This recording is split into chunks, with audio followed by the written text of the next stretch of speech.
सर्वमंगलमांगल्ये शिवे सर्वसाधिके शरण्ये त्र्यंबके गौरी नारायणी नमस्ते।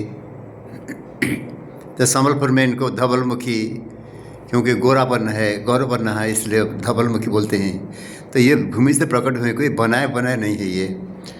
ये स्वयं आदिशक्ति है। देवी सती के जो सामने का हिस्सा यहाँ पर छुपा दिए थे भगवान शंकर ने सतयुग में, और ये प्रकट हुए है पुनः सत्ययुग को प्रतिष्ठा करने के लिए। तो इसलिए कैसे कैसे ये जो कल के वज्र के लीला चल रहा है उसका बारे में आज आलोचना करेंगे। तो जिनके बारे में आज मैं बताना चाहता हूँ, ये एक नवगधा थे और चौथी कक्षा में 3 साल पढ़े हुए हैं। लेकिन जब देवी समरेश्वर ने इनको लाए यहाँ पर हीराकुद में और ये जो ज्ञान दिए, उसका बाद में ये हाई स्कूल परीक्षा में फर्स्ट डिवीजन में पास हुए थे 1994 में। फिर होम्योपैथिक डिप्लोमा किए।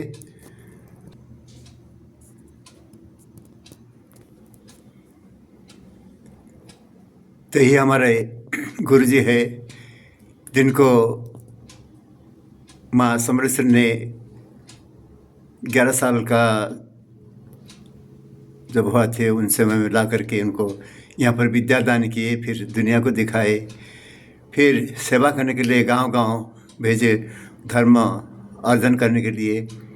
तो उसी का फलस्वरूप 1993 जुलाई 6 तारीख शाम को देवी का तीर्थयात्रा दर्शन करके ये स्थान का बारे में माता ने संकेत दिए। और अभी ये ब्रह्मधाम कल्कि धाम आगे बढ़ रहा है धर्म संस्था बनने के लिए।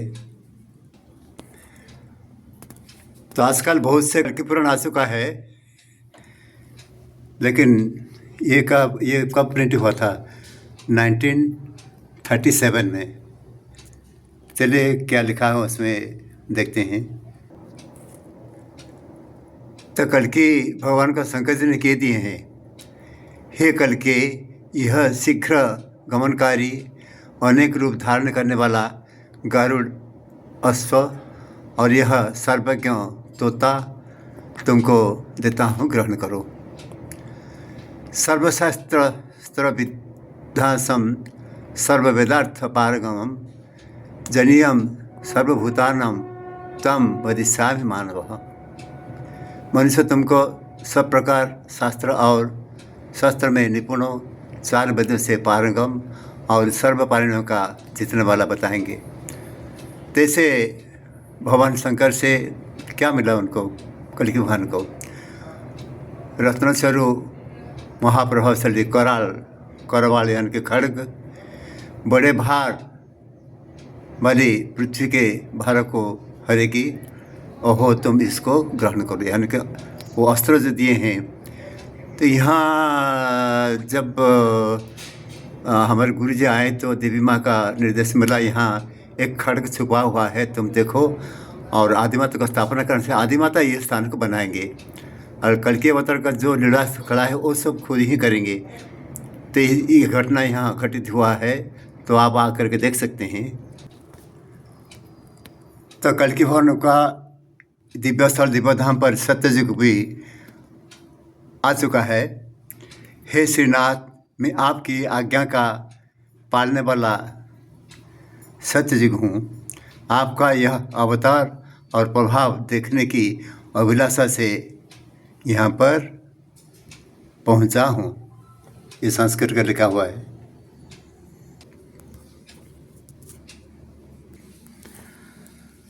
तो पुराण शास्त्र में लिखा हुआ है सतयुग कैसे 16 लाख कितना हज़ार, फिर आपका 16,32,000, फिर त्रेता युग 12,32,000, फिर आपका द्वापर युग 8,32,000 या फिर कलयुग ये 4,32,000। तो लाख का समझते हैं तो 100,000 लाख का समझते हैं कि नहीं, 100,000। तो इतना साल आपका द्वापर युग का क्या हुआ हुआ तो बता सकते हैं क्या? त्रेता में क्या हुआ तो बता सकते हैं क्या? हाँ, राम जी का अवतार हुआ था त्रेता में, द्वापर में अवतार हुआ था भगवान श्री कृष्ण जी के। तो लाख का हिसाब देखा सकते हैं क्या? हाँ, अब 1,000 का बात करते हैं, फिर कैसे आप पता करते हैं कि इतना इतना लाख में इतना इतना जीव का परिवर्तन होगा? तो जीव का परिवर्तन कोई जानता है क्या? किसी को मालूम है क्या? तो शास्त्र में जो अगर लिखा है तो शास्त्र में कहाँ पर लिखा है मोबाइल फ़ोन का बारे में? कहाँ पर लिखा है हज़ारों का तादाद पे आकाश में एरोप्लेन उड़ेंगे, गमन करेंगी?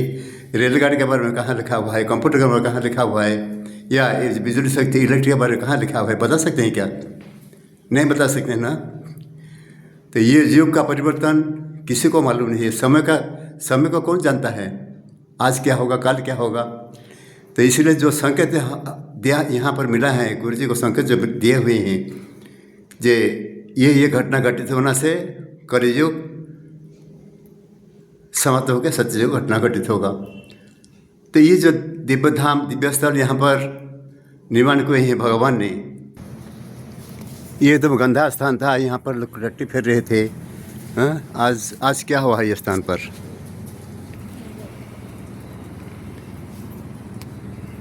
ये आपको क्या दिख रहा है अभी?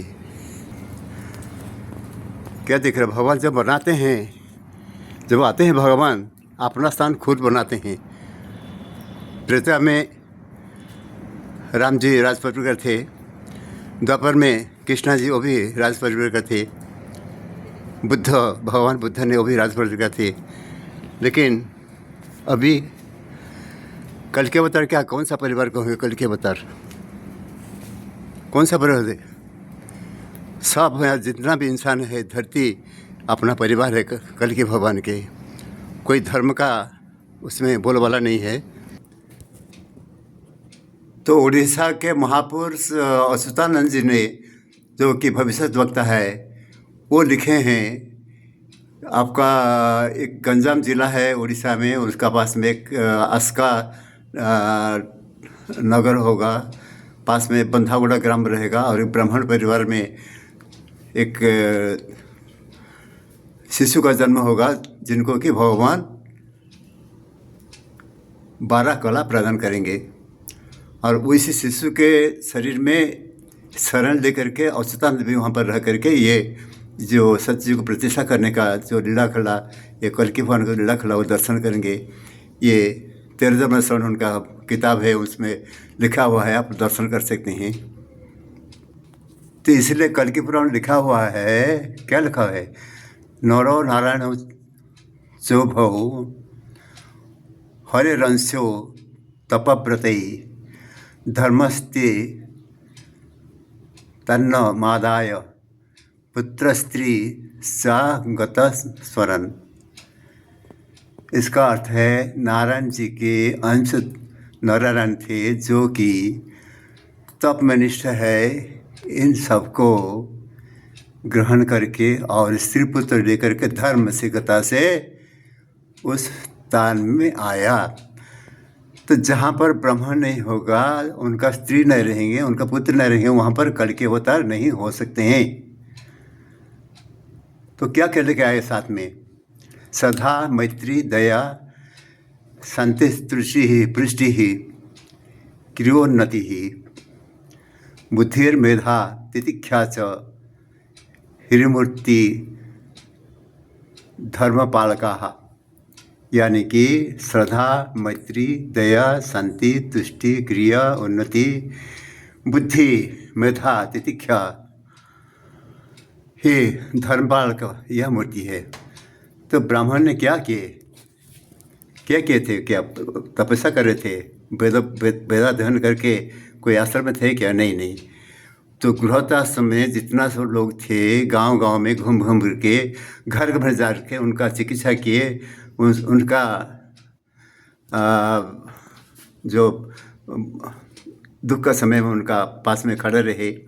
और ऐसे ऐसे करके गांव गांव घूमते घूमते बहुत से साल बीत गया। उसका बाद में तो सर्विस करे थे बुर्ला मेडिकल कॉलेज में जो संबलपुर में है। तैसे ऐसे जीवन सच्चा हो गए, फिर आकर के यहाँ पर अभी कल्कि धाम का निर्माण करने के लिए वो अपना जीवन का मूल्यवान समय दे करके अभी 82 साल का होने वाला है अभी। तो ब्राह्मण उनके स्त्री और पुत्र नहीं रहेंगे तो वहाँ पर कल्कि अवतार नहीं होंगे, ये चिन्ह दिए हैं।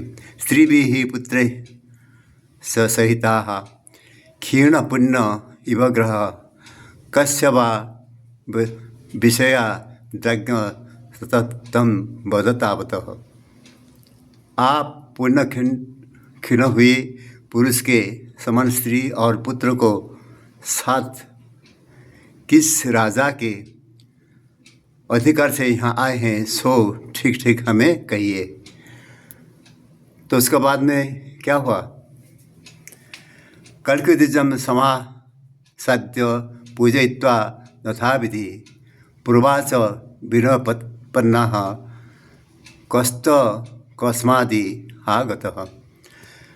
कल्कि जी ने ब्राह्मण का दर्शन करके बिना सहित विधि विधान से उनका पूजा की और कहा, आप कौन है, कहाँ से आते हैं?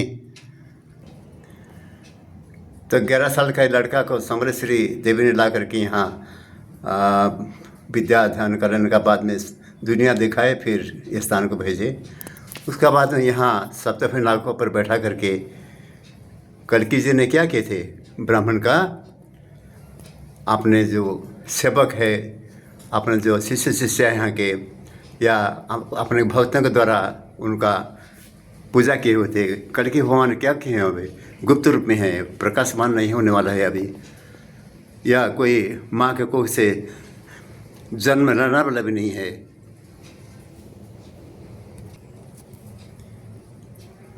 तो ये है हमारे गुरुजी ब्राह्मण के पिता माता। तो ब्राह्मण को जब भगवान पूछे उनका परिचय देने के लिए तो क्या बोलते हैं? पहले तो वह पुत्र स्त्री व अंतर के साथ हाथ जोड़े हुए आनंदमय